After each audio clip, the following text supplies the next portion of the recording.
Hey class, hope everything is still going well. I know I start every video out with that, but it's because I sincerely do. I hope you guys are well. I hope things are going well. Hope you're staying busy, all that sort of stuff. I do really miss you. Really appreciate all the feedback and everybody stopping by or talking to me about their projects and still getting their work done on time. Guys, I sincerely appreciate that. That's awesome. Now, I know in last week's video I spoke to you a little bit about, maybe we would get a chance to do the serpentine belt and alternator on this, on the dune buggy project. Unfortunately, the parts still haven't come in yet. With all the craziness going on, there's quite a bit of shipping delay and that sort of stuff where essential items are given priority as what they should be. And apparently the alternator for a 97 Cavalier dune buggy is no longer a huge priority, just like it should be. So no problem, that'll have to wait. Instead, I'm gonna talk to you guys a little bit today on the pesky check engine light in your vehicle and a couple of different ways to check it and what it means and how to go from there. So we have a check engine light on in the dune buggy. We'll be able to use a couple of different scan tool techniques to check it out and see what's going on there. And then from there, we'll start to hone in on how to exactly to diagnose those issues. So today I'm just talking to you guys about the basic scan tool usage, the easiest scan tool to use, some of its basic uses, and then as we continue to grow our knowledge base of scan tools and OBD systems and all that sort of stuff, we'll start to get to the really advanced levels of scan tool usage. But for today, we're just using this guy. Really cheap. What's the brand? Performance Tool, CAN OBD2 scan tool. Super cheap. I think it picked it up for like 20-25 bucks. They're available at like Walmart, Menards, any auto parts store, Fleet Farm, all that sort of stuff. Super cheap, super easy to use, very limited on what it can do. Essentially, this one just tells you what codes are on in the car and then also gives you the ability to reset that check engine light and erase those codes once you've clarified what the problem was and hopefully fixed it. So I'm gonna take you guys through that, how all that sort of stuff works, but before we do, let's talk really briefly on scan tools. Like I said, this is a very cheap, very common one. And then from there, as you start to get more requirements, more needs out of the scan tool, the price raises pretty dramatically. So if you want anything like live data, which means as the car is running, if you need to see how things are working within the car, that'll be a next level up scan tool, usually in the $80 to $100 range, where you can get some live data and you can see exactly what's going on initially. And then as your needs rise, so does the price of those scan tools, obviously along with their capabilities. So the one that we have, our top tier one here in McFarland is called an Autel MaxiSys. It's Bluetooth. It has the ability to reprogram keys. It can talk to all sorts of different modules, that sort of stuff. So that's a really high level, really advanced one. For today, we're just gonna focus on these. What these do essentially is communicate with the brain box of your car, the ECU or the PCM, whatever the manufacturer decides to call it, through an interface known as OBD2 or Onboard Diagnostics 2. It was mandated in 1996 by the EPA, the Environmental Protection Agency, that all vehicles have this kind of same baseline interface system so that they all can monitor pollution control and that sort of stuff. So every car sold in the United States after 1996 is required to have the ability to communicate with the car's computer, the PCM or the ECU, so that you have an idea of what the emissions or the pollution levels are. So every car has to have that post 96. Pre-96, if you have like a 1994, Chevy Trailblazer or something like that, Chevy Blazer, it's going to be really tough to get this to communicate. You likely can't, and that's what's called OBD1, which is a whole different animal. So today we'll be focusing on OBD2, how to scan some codes, how to decipher what they mean, and then only if necessary, how to delete them. Okay, so in the crap box, that is known as a 97 Cavalier with 267,000 miles on the odometer. You can see right over here on the far left, we have a check engine light on. It's no surprise to me. This car has been through the ringer, obviously. So I'll show you guys how to check that. There's a couple of different things to know when your check engine light is on.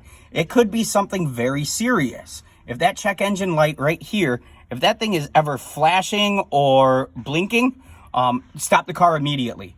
That means you have big time issues with your catalytic converter. It's running way too hot. It's burning or puddling or possibly plugging, and it could possibly start the vehicle on fire. So if that check engine light is ever blinking, don't drive that car until you get the problem fixed. This one is not blinking. I have a couple of guesses as to what kind of codes we're gonna have come up, but let's check them out right now to make sure. Okay, as we take a look underneath the dashboard of this car, we can see right here, that is a 16-pin diagnostic connector. Every car with OBD2 has to have a 16-pin. They all have to fit the same, and it has to be located under the dashboard. Most are located right underneath the steering column, kind of where the driver's feet go. Some on different manufacturers are located over there in the passenger side or possibly under the center console, but they're under the dash somewhere. The easiest way to go about that is once you locate this, all you have to do, is grab your scan tool, and at the end of your scan tool will be a connector port that looks like that. Simply connect it up the way that it goes, push it all the way in to make sure that your pins are correct. Once that happens, you should get a little light on your scan tool, depending on your model, obviously, but most of them light up, or some of them have a little green or red light on there that says it's connected. Once you get some sort of power readout, you know it's connected. Now, the way this one works, now obviously scan tools are different from manufacturer to manufacturer, but the way this little guy works is it's just a 2-button control. It simply has an enter button and a scroll button, and you read out on the screen right here. Okay, so if I were to hit scroll right now, it's going to read those codes out for us, and it says DTC02. DTC stands for Diagnostic Trouble Codes. Okay, those are the reasons that your check engine light is on. So we're going to go ahead and take a look at those. I'm just going to hit the enter button right here. It's going to say it has 1 fault code and 1 pending code. A fault code simply means that something's happened to trigger that light. It's indicated that something bad happened. A pending code means something bad might be happening. It just needs more data to make sure. Okay? So here I hit enter on the 1 fault code, and it gives me a code that says P0300. And that's the format, the standardized format that codes are going to come in. P stands for powertrain, meaning there's a problem with something along the lines in the powertrain, the engine, the transmission, something along those lines, okay? B, if it starts with a B, means there's a problem with the body controller or the body control module. U stands for network, meaning there's a communication issue between the main computer and one or more of the other modules on the vehicle. T stands for transmission. There's all sorts of different ones now, but those are the 4 big ones. And then the very next number in this case, so it should start out with a letter and then 4 numbers behind it for the format of your code. The next number is a 0. 0 means it's a generic code, meaning in the federal regulations, there are certain codes that all manufacturers have to follow. Those are called generic codes. And then manufacturers have the ability to get very specific with their own ones. So those all start with 1, meaning it's manufacturer specific, and you may need a special scan tool to read those or reset those or whatever they would be, okay? So the 0 stands for generic, and then the 3-digit code behind it is 300. And this is where we can start to do a little bit of research, okay? So the first code means there's a problem with the powertrain module, and it's a generic code, so we should be able to start looking into some problems there. That's the fault code. The pending code is also P0300, meaning there's a problem that it's indicated in the generic. This is usually fuel system and misfire, and then the P next to it means it's pending, okay? So I'll go ahead and show you guys how to look these up. Okay, now that we know that our fault code and our pending code were both P0300, we can start to look those up and see what they mean. Usually what I do in this instance is just Google them. So a Google search of 1997 Cavalier P0300 would give me an idea of what that code means and where I should start looking. However, the scan tool also came with an owner's manual that gives us all of the different generic DTC definitions. Now, reminder, if it starts with a 0, if it's P0 or B0 or U0 or something like that, that means it's all standardized. That means whatever make and manufacturer, as long as that vehicle was sold, in the United States, they're all going to mean the same thing. Any P0 codes mean the same thing. So if we go right here to P0300, it says random multiple cylinder misfire detected, which makes sense because this little girl misses a lot. She's got a lot of misfires. It's got a bad fuel system. It's got a tired old ignition system. It's probably starting to get a bad O2 sensor system, you know, that sort of stuff. So that's where I would start looking. A couple of notes on once you get the code. Number one, don't just delete it right away, okay? Make sure you go through and you document it. And once you have that code documented and you start to do some research on why that code is thrown, keep that documentation, because if you just clear it right away, you don't have any of that data behind it to ever refer back to, okay? Another big note, just because something is throwing a code doesn't mean it's wrong.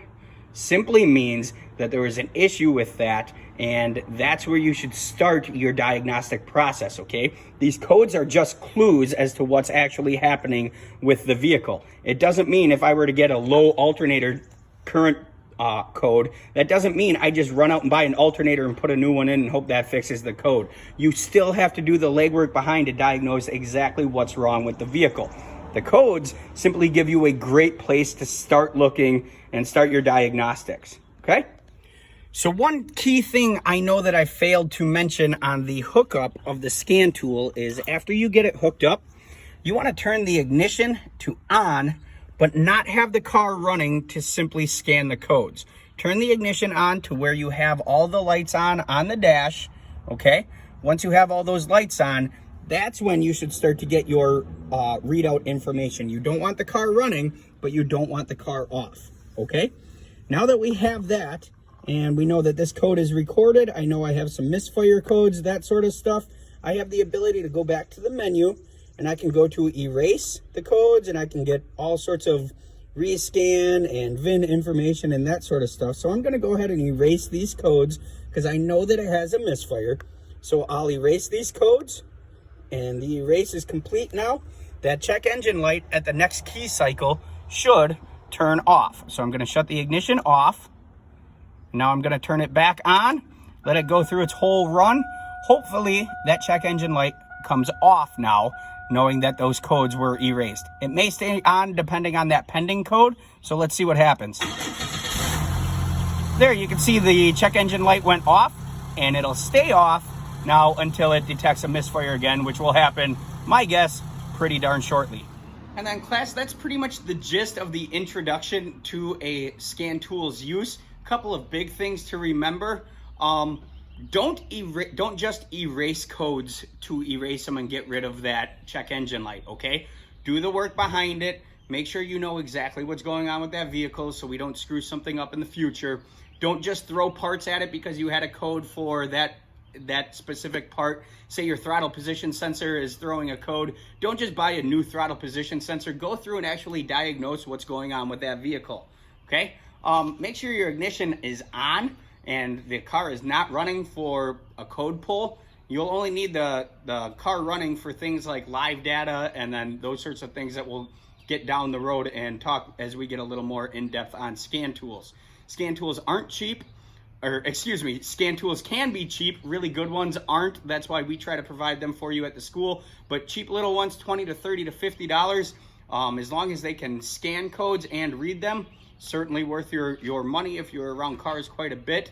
And then one big thing to remember about check engine lights is it doesn't mean that everything is going bad on the car, okay? A lot of times a check engine light could be something as simple as your gas cap wasn't tightened the last time you put fuel in or something like that. That would throw an EVAP code. You can start to look that sort of stuff up.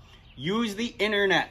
Check out what your codes mean simply by doing a Google search of the year and model of your car and the code that it has, and use that knowledge base that other people have given to you for free online to start digging into and narrowing down what the problem might be, okay? And then remember always, a flashing check engine light is a big problem. Pull over, stop, you're gonna damage the car, best case scenario. Worst case scenario, you catch it on fire or something like that. That's always a problem. So if the check engine light is flashing, big problem. If it's not flashing, check it out with a scan tool. It might be something simple like a gas cap. It might be something more involved, but at least it gives you a spot to start.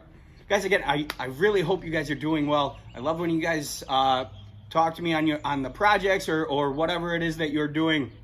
I encourage you guys to stay busy. I encourage you to keep up with all of your classwork and that sort of stuff as we sort of adjust to this new normal. I can't wait for the day that I get to see you all again. Until then, keep your heads up, stay safe, stay smart.